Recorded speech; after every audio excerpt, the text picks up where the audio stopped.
기독교 신앙을 대표하는 구원, 영생, 은혜라는 그 단어들이 세상에서 쓰는 이해와 늘 혼동돼서 기독교 신앙을 갖고 있으면서도 구원, 영생, 은혜라는 말의 의미를 자꾸만 왜곡하는 것이 우리들의 그 현실입니다. 성경 말씀을 보고 성경을 따라가 그 개념들이 성경 안에서 어떻게 그 단어들을 만들고 있는지를 따라가는 것, 이것이 성경을 읽는다, 설교를 한다, 공부를 한다라는 그 이유이며 그 유익입니다. 이 구원에 관한 이 성경의 설명, 복음이 무엇인가를 논하는 로마서입니다. 은혜라는 단어에 왔죠. 은혜가 뭐냐? 죄 아래 있지 않는 거다. 법 아래 있지 않는 거다. 그렇게 말하고 있습니다. 그래도 뭐 만만치 않죠. 죄를 용서하는 거다. 죽을 자를 살린 거다. 이렇게 되니까 죄 많은 것에 은혜가 더 많았다니까 죄를 또 지면 또 용서해 줄 것인가, 죽으면 살려줄 것인가, 이렇게밖에는 우리가 이 은혜라는 말을 이해하는 더 나은 자리를 놓치곤 합니다. 그 얘기를 이제 오늘 본문이 다루고 있습니다. 14절에 죄가 너희를 주장하지 못하리니 이는 너희가 법 아래 있지 아니하고 은혜 아래 있음이라. 이러면 뭐 단박 생각나는 것이 아무렇게나 해도 되는가, 이거죠. 법 아래 있지 않고 은혜 아래 있다, 이런 말들이 갖는 의문입니다. 인간은 하나님이 지어줬음에도 불구하고, 하나님이 생명을 주셨고 하나님의 영광을 목적하고 있음에도 불구하고 스스로 하나님을 외면하고 스스로를 자기 것으로 만들자 타락해버렸습니다. 생명체이지만 생명을 만들어낼 실력이 없고, 영광을 약속받았지만 영광을 만들 실력은 없는 자가 그 공급자를 외면했습니다. 그게 타락이죠. 부패하게 되었고 왜곡되고 죽게 되었습니다. 로마서 6장이 하고 싶었던 앞부분은 뭐였냐면, 그리하여 하나님이 예수를 보내어 스스로 책임을 지고 죽을 수밖에 없는 존재들을 끌어모아 그 존재를 소멸시켰다는 겁니다. 우리와 함께 죽으셨습니다. 그래서 자기 마음대로 자기가 주인이었던 종족을 멸하셨습니다. 사망으로 끝이 났습니다.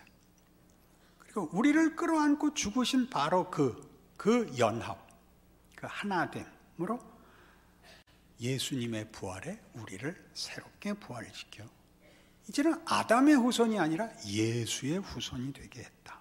그게 구원입니다.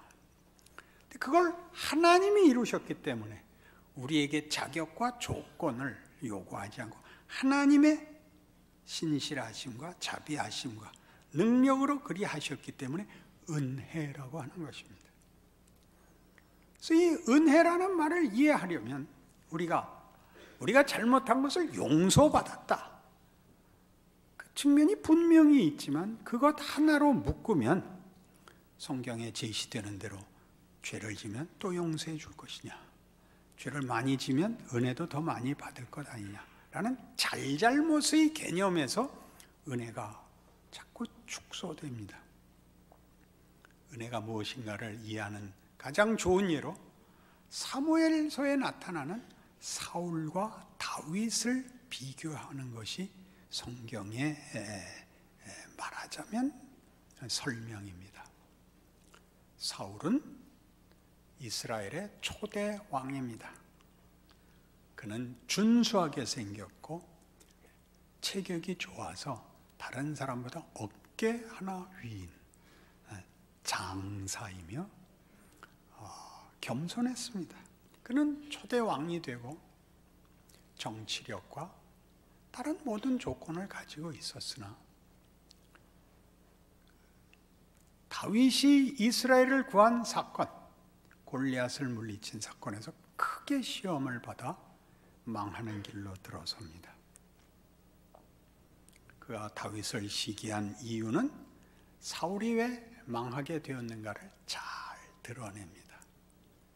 이스라엘이 블레셋과의 전쟁에서 적장 골리앗을 당하지 못합니다. 산촌 초목이 벌벌 떠는데 다윗은 전쟁에 나갈 만한 나이가 되지 않아 집에 있다가 전투에 참여한 형들의 안부를 확인하기 위하여 부모의 보내심을 받습니다. 그랬다가 벌벌 떠는 자기 군사를 만나죠. 적장을 만나고 믿음을 가지고 자기 백성들을 위하여 거룩한 분노로 골리앗 앞에 섭니다. 나는 네가 저주하는 만군의 하나님 여호와의 이름으로 네게 나아가노라. 물맷돌 한 개 딱 던져 돌이 이마에 박혔답니다. 시속 1000km는 돼야 아마 박힐 겁니다. 돌이 이마에 박히려면 말이죠. 그래야 영웅이 되죠. 사울이 죽인 자는 천천히요 다윗이 죽인 자는 만만이라. 이 백성들의 이 칭송에 사울이 넘어갑니다. 자기가 자신의 주인이고 자신이 모든 것의 주인이어야 되는 그 욕심과 그 허영이 자기보다 큰 인물 앞에서 녹아드는 겁니다. 악귀가 들고 발작을 하고 검은 것 타는 다윗을 향하여 창을 던지기도 수차례. 결국 다윗은 생명을 위하여 도망을 가게 됩니다. 그를 수색하여 죽이려고 혈안이 된 사울이 엔게디 광야에 다윗이 숨었노라 라는 제보를 받고 휘하를 이끌고 엔게디 광야로 수색을 나가죠. 피곤하여 동굴에 들어가 잠시 쉬는데 그 동굴에는 이미 다윗과 그의 추종자들이 들어와 숨고 있었던 것입니다. 아마도 사울이 잠이 든 모양이었고 다윗은 그를 죽일 기회를 찾습니다. 측근들이 모두 지금이 기회입니다. 그를 죽이십시오. 이미 하나님이 다윗에게 기름 부어 왕으로 삼았고 사울은 하나님이 버린 자였습니다. 그러나 다윗은 거부합니다. 옷자락만 조금 베어갖고 나와 건너편에 멀찍이 떨어져 고함을 지르죠. 사울 왕이요, 왜 무고한 나를 죽이려고 하십니까? 저는 왕을 죽일 수 있었습니다. 제가 왕의 옷자락을 베었습니다. 그러나 저는 그리하지 않았습니다. 하나님이 나에게 그런 일을 하게 하시지 않았습니다. 그러니 왕이요 분노를 거두고 적개심을 버리고 돌아가십시오. 사울이 웁니다. 네가 다윗이냐? 내 아들 다윗이냐? 내가 잘못했다. 그리고 돌아가죠. 그러나 그걸로 끝이 나지 않습니다. 다음에 다시 분노가 되살아나고 그를 죽이러 하일라 산 앞에 찾아 나옵니다. 많은 휘하를 이끌고 왔는데 왜냐하면 그때 블레셋과 다시 전쟁이 일어났기 때문입니다. 많은 군사를 이끌고 와서 진을 치고 밤에 잠이 듭니다. 다윗이 측근과 함께 진중을 뚫고 들어가 모두가 잠들어 깨닫지 못하는 중에 사울왕 곁에까지 가죠. 그를 죽이라는 측근들의 요구를 거절하고 창과 물병을 들고 나옵니다. 다음날 날이 새어 큰 소리로 또 외치죠. 왕이여 보소서, 당신의 부하들이 당신을 지키지 못했습니다. 내가 당신 곁에까지 갔고 당신을 죽일 수 있었으나 그리하지 않았습니다. 이 창과 물병을 보시오. 사울이 면목이 없습니다. 부끄러워합니다. 미안하다. 내가 어리석었다. 그리고 돌아서지요. 그러나 사무엘상 31장을 같이 찾아보시면 그렇게 돌아서 블레셋과의 전투에 나간 사울은 이런 최후를 맞이합니다. 461페이지 구약성경 사무엘상 31장입니다. 블레셋 사람들이 이스라엘을 치매 이스라엘 사람들이 블레셋 사람들 앞에서 도망하여 길보아 산에서 엎드러져 죽으니라. 블레셋 사람들이 사울과 그의 아들들을 추격하여 사울의 아들 요나단과 나답과 말기수아를 죽이니라. 사울이 패전함에 활 쏘는 자가 따라잡으니 사울이 그 활 쏘는 자에게 중상을 입은지라. 그가 무기를 든 자에게 이르되 네 칼을 빼어 그것으로 나를 찌르라. 할례 받지 않은 자들이 와서 나를 찌르고 모욕할까 두려워하노라 하나 무기를 든 자가 심히 두려워하여 감히 행하지 아니하는지라. 이에 사울이 자기의 칼을 뽑아서 그 위에 엎드러지매 무기를 든 자가 사울이 죽음을 보고 자기도 자기 칼 위에 엎드러져 그와 함께 죽으니라. 사울과 그의 세 아들과 무기를 든 자와 그의 모든 사람이 다 그날에 함께 죽었더라. 이렇게 사울의 생애는 끝이 납니다.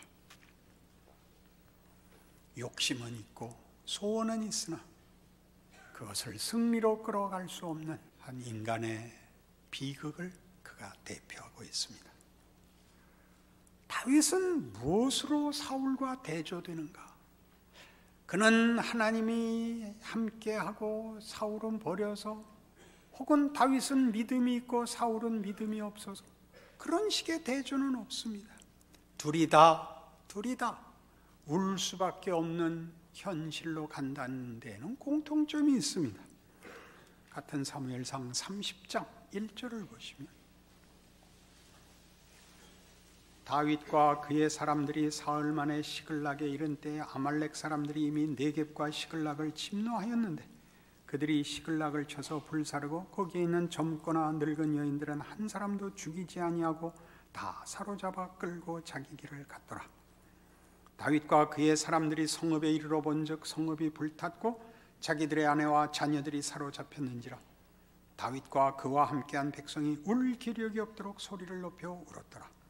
다윗의 두 아내 이스라엘 여인 아히노임과 갈멜 사람 나빌의 아내였던 아비가일도 사로잡혔더라. 백성들이 자녀들 때문에 마음이 슬퍼서 다윗을 돌로 치자 하니 다윗이 크게 다급하였으나 그의 하나님 여호와를 힘입고 용기를 얻었더라. 다윗의 눈물도 사울의 눈물과 같습니다. 현실을 극복할 힘이 없는 자신의 한계에 대하여 웁니다. 사울이 자신이 모든 국민의 칭송과 영광을 독점하지 못한 것으로 부끄럽고 어리석은 길을 간 자신에 대하여 울었던 것처럼, 그것을 벗어날 길이 없는 자신의 인생에 대하여 울었던 것처럼 다윗도 자신의 현실과 자신의 처지에 대하여 웁니다. 고통으로만 울지 않습니다. 이해할 수 없는 하나님의 일하심에 대하여 웁니다. 그는 골리앗을 죽인 사람입니다. 국민의 영웅입니다. 사울왕의 시기를 받고 질투를 받는 건 어떤 의미에서 이해가 되지만, 사울왕에 대하여 활 한 번 쏘지 않고 적대 행위를 하지 않은 다윗의 믿음도 놀랍지만 그는 결국 블레셋으로까지 도망을 갈 수밖에 없었습니다. 블레셋은 우리의 한국 사람의 정서를 이해를 하자면 한국과 일본이 전쟁을 했는데 일본으로 도망간 겁니다. 그건 있을 수 없습니다.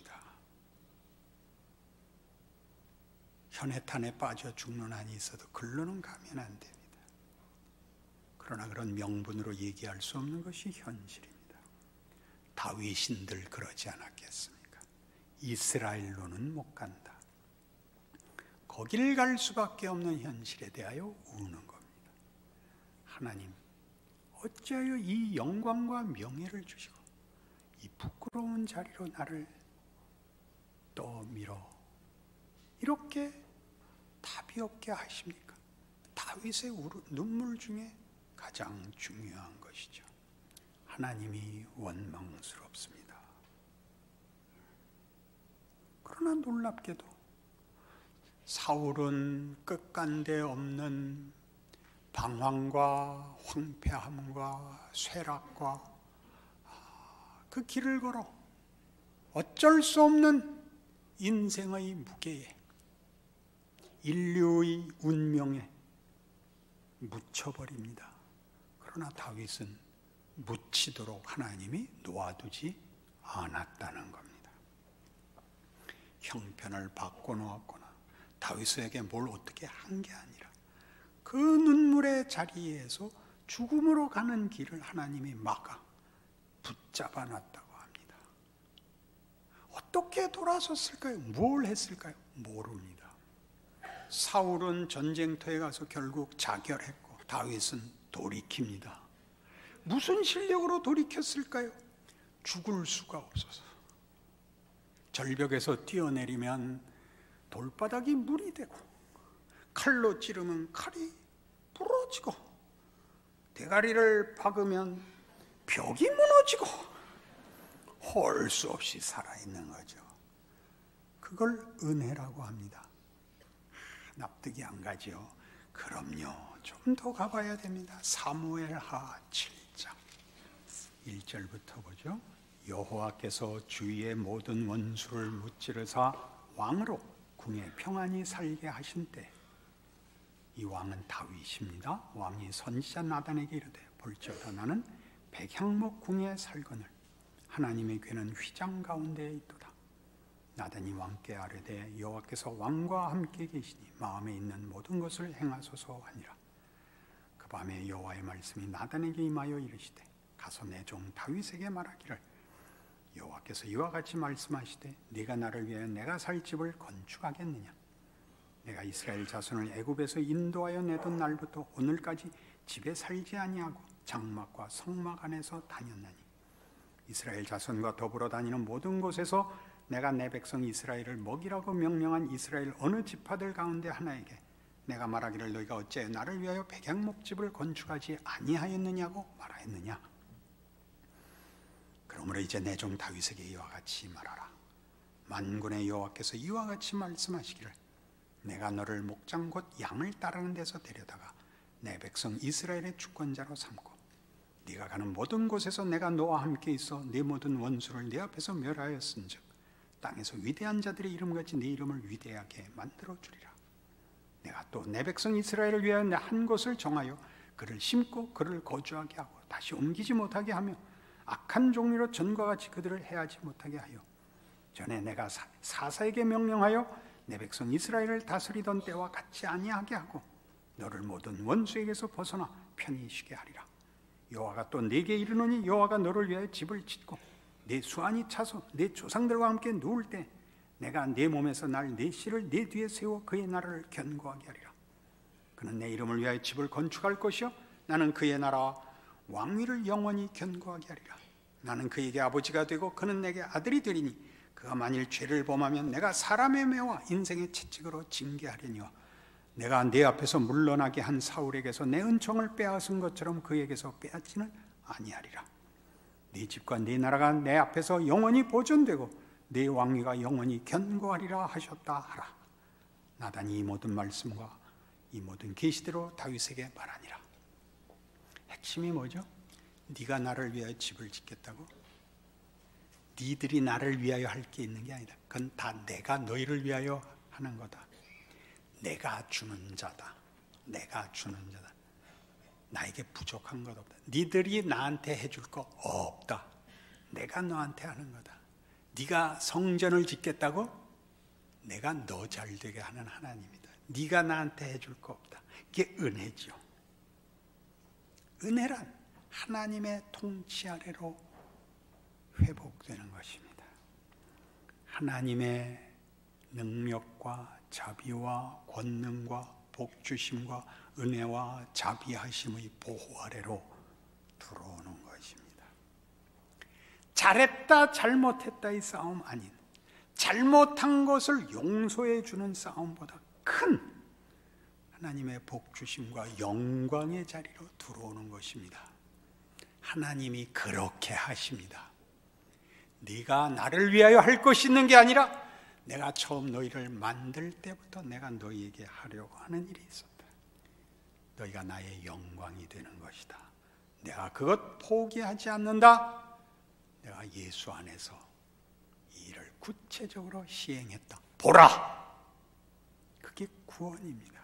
그러니 다윗이 이 고백을 하죠. 18절 다윗 왕이 여호와 앞에 들어가 앉아서 이르되 주 여호와여 나는 누구오며 내 집은 무엇이기에 나를 여기까지 이르게 하셨나이까? 주 여호와여 주께서 이것을 오히려 적게 여기시고 또 종의 집에 있을 먼 장래 일까지도 말씀하셨나이다. 주 여호와여 이것이 사람의 법이니이다. 주 여호와는 주의 종을 아시니 다윗이 다시 주께 무슨 말씀을 하오리까? 주의 말씀으로 말미암아 주의 뜻대로 이 모든 큰 일을 행하사 주의 종에게 알게 하셨나이다. 그런즉 주 여호와여 이러므로 주는 위대하시니 이는 우리 귀로 들은 대로는 주와 같은 이가 없고 주 외에는 신이 없음이니이다. 땅에 어느 한 나라가 주의 백성 이스라엘과 같으리까? 하나님이 가서 구속하사 자기 백성으로 삼아 주의 명성을 내시며 그들을 위하여 큰 일을 주의 땅을 위하여 두려운 일을 애굽과 많은 나라들과 그의 신들에게서 구속하신 백성 앞에서 행하셨사오며 주께서 주의 백성 이스라엘을 세우사 영원히 주의 백성으로 삼으셨사오니 여호와여 주께서 그들의 하나님이 되셨나이다. 여호와 하나님이여 이제 주의 종과 종의 집에 대하여 말씀하신 것을 영원히 세우셨사오며 말씀하신 대로 행하사 사람이 영원히 주의 이름을 크게 높여 이르기를 만군의 여호와는 이스라엘의 하나님이라 하게 하옵시며 주의 종 다윗의 집이 주 앞에 견고하게 하옵소서. 만군의 여호와 이스라엘의 하나님이여 주의 종의 귀를 여시고 이르시기를 내가 너를 위하여 집을 세우리라 하셨으므로 주의 종이 이 기도로 주께 간구할 마음이 생겼나이다. 주 여호와여 오직 주는 하나님이시며 주의 말씀들이 참되시니이다. 주께서 이 좋은 것을 주의 종에게 말씀하셨사오니 이제 청하건대 종의 집에 복을 주사 주 앞에 영원히 있게 하옵소서. 주 여호와께서 말씀하셨사오니 주의 종의 집이 영원히 복을 받게 하옵소서 하니라. 여기가 은혜입니다. 하나님이 이 일을 행하셨으니 이 길을 우리에게 허락하셨지 하나님의 뜻이 이루어지이다. 내가 그 길을 가겠습니다. 그게 뭐라고요? 은혜는 지위와 기회입니다. 지위와 기회. 하나님의 자녀라는 이름으로 존재하는 기회가 된 것입니다. 죄가 우리를 주장하지 못하며 우리가 법 아래 있지 아니하므로 우리가 사망으로 끝나지 않을 것입니다. 실패로 끝나지 않을 것입니다. 실패하는 일이 생길 수 있지만 그걸로 절대 끝이 안 나는 기회를 허락받은 것입니다. 우리의 삶을 마음껏 위대하게 살 수 있는 것입니다. 위대하게 살 지위와 기회를 허락받았습니다.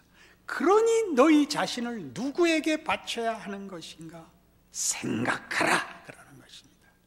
죄 짓지 마라 정도가 아니라 네 인생이 얼마나 영광된 기회를 받았는지 알라. 자, 살아 보라 그러는 것입니다. 아이고 못 살겠습니다. 이럴 수가 있습니까가 아니라 그런 게 아니라 살아낼 기회. 피와 땀과 눈물을 가지고 우리 몸뚱아리를 가지고 시간과 공간의 현실 속에서 하나님의 사람은 어떤 영광과 명예를 가지는가를 살아낼 구체적인 기회를 가지는 것입니다.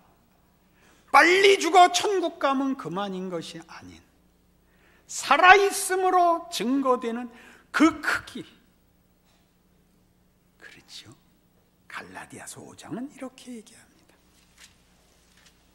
22절입니다. 갈라디아서 5장 22절. 오직 성령의 열매는 사랑과 희락과 화평과 오래 참음과 자비와 양선과 충성과 온유와 절제니 이 같은 것을 금지할 법이 없느니라. 이게 무슨 말일까? 성공하라는 얘기가 아닙니다. 물론 실패하라는 얘기도 아니죠. 성공이 무엇을 만드는가 보십시오. 가지셨습니까? 지식을 가지셨습니까? 돈을 가지셨습니까? 명예를 가지셨습니까? 권력을 가지셨습니까? 거기서 멋있게 구십시오. 성공이 다가 아니라, 성공이 다인 사람은 사울같이 누구 잡는 일밖에 없습니다. 경쟁자를 처치하는 것밖에 할 게 없습니다. 모든 국력을 동원하여 다윗을 잡을 일밖에 없습니다. 그러니 당신의 성공이 옆 사람에게 은혜가 되게 하십시오. 눈 부릅뜨지 마시고 자기 할 일 하세요. 옆에 있는 사람이 그 사람 그 사람 만나면 좀 살맛이 나게 해주세요. 너는 왜 공부를 안 하니? 내가 안 해서 너 1등 했잖아. 왜 뭐라 그래? 내가 얼마나 중요한 사람인데. 왜 자기가 디디고 올라선 지 발밑을 허무는 거예요? 잘났으면 잘나게 구세요. 못났으면 후회해야죠. 부끄러워해야 됩니다. 부끄러운 게 끝이 아니게 하세요. 부끄러워서 자결했다. 그러면 안 돼요. 정말 못난 거예요. 부끄러움이 성공 못지않은 조건이 될 수 있다는 걸 아셔야 돼요. 겸손은 어디서 배운다? 얼굴을 못 들 실수를 해야 배웁니다. 누구에게도 큰 소리 칠 수 없는 자기 자신을 확인해야 겸손을 배웁니다. 그건 기도해서는 죽어도 안 됩니다. 기도 많이 하면 눈만 시퍼러집니다. 성령의 열매는 사랑과 희락과 화평과 오래 참음과 자비와 양성과 충성과 온유와 절제니 이 같은 것을 금지할 법이 없느니라. 못났다고 해서 이 열매 안 생기지 않는다. 실패했다고 해서 이 열매 안 생기는 법 없다. 그렇게 얘기하는 겁니다. 우리 어디에 가 있을까요? 사울같이 되죠. 자기가 가진 걸로 자기보다 난 사람, 혹은 경쟁이 될 사람, 혹은 힘 못 쓰는 사람 잡느라고 세월 다 보내죠. 그건 죽었다는 거죠. 죽이고 죽는 것은 끝났다. 예수 안에서 끝났다. 그러니 그때 너희가 어떻게 살았는가 봐라. 그때는 성공해도 망하고 실패해도 망했다. 너희가 너희 자신을 죄에게 주었을 때 그땐 무슨 열매가 있었느냐? 죽음밖에 없지 않았느냐? 그러나 이젠 다르다. 지금은 은혜의 시대다. 은혜의 시대가 뭐라고요? 하나님이 주신 지위와 기회. 절대 실패로 끝나지 않는 인생이다. 그러니 도망가겠다고? 외면하겠다고? 가만히 있어도 된다고? 무슨 소리야? 해야죠. 살아야죠. 기회인데요. 위대한 삶을 살 수 있는 기회가 됐는데 저희가 직접 해봐야죠. 야구 경기가 재미있지만 야구 경기를 하는 것만큼 재미있지는 않습니다. 그 삶을 사셔야죠. 이어지는 말씀이 겁니다. 그리스도 예수의 사람들은 육체와 함께 그 정욕과 탐심을 십자가에 못 박았느니라. 이게 도덕성을 얘기하는 게 아니에요. 그거보다 큰 얘기예요. 운명이 바뀌고 신분이 바뀌었어요. 만일 우리가 성령으로 살면 또한 성령으로 행할지니, 성령으로 산다는 게 무슨 뜻이죠? 성령은 예수가 죽고 부활해서 드디어 오신 분이에요. 성령 그러면 능력이나 경험이 아니라 예수가 한 일에 대한 살아있는 증거인 것이에요. 헛된 영광을 구하여 서로 노엽게 하거나 서로 투기하지 말지니라. 자기 인생을 사세요. 위대하게 사세요. 사사롭고 조그만 것에 붙잡혀서 저 밤낮 후회나 하고 안심이나 하고 경쟁이나 하고 승질이나 부리고 원망이나 하는 그런 삶을 살지 마세요. 각자의 삶에, 자신의 삶에 귀한 것 기억하셔서 예수 안에서 사는 이름으로 각자의 기적과 자랑을 펼치시는 예수 믿는 명예를 누리시기를 바랍니다. 기도하십시다. 하나님 아버지, 예수를 믿는다는 것이 얼마나 굉장한 것이 확인합니다. 여기에는 영생과 승리와 영광만 있는 것입니다. 우리의 한계와 우리의 잘못이 결코 우리를 넘어뜨리지 못할 것입니다. 우리의 잘못이 궁극적으로 우리를 고칠 것이며 우리를 주 앞에 더 겸손케 할 것이며 하나님 앞에 우리를 더 붙들어 매는 것이 될 것입니다. 못난 것을 후회하고 그 흠을 벗기느라고 다 인생을 낭비하지 말고 더 과감히 믿음을 가지고 각자의 삶을 살게 하옵소서. 원망하고 시기하느라 그 인생을 허비하지 말게 하옵소서. 따뜻한 눈과 예수를 믿는 깊고 넓은 품을 갖고 사는 우리를 만나는 자들에게 은혜가 되는 삶을 살게 하옵소서. 예수님 이름으로 기도합니다.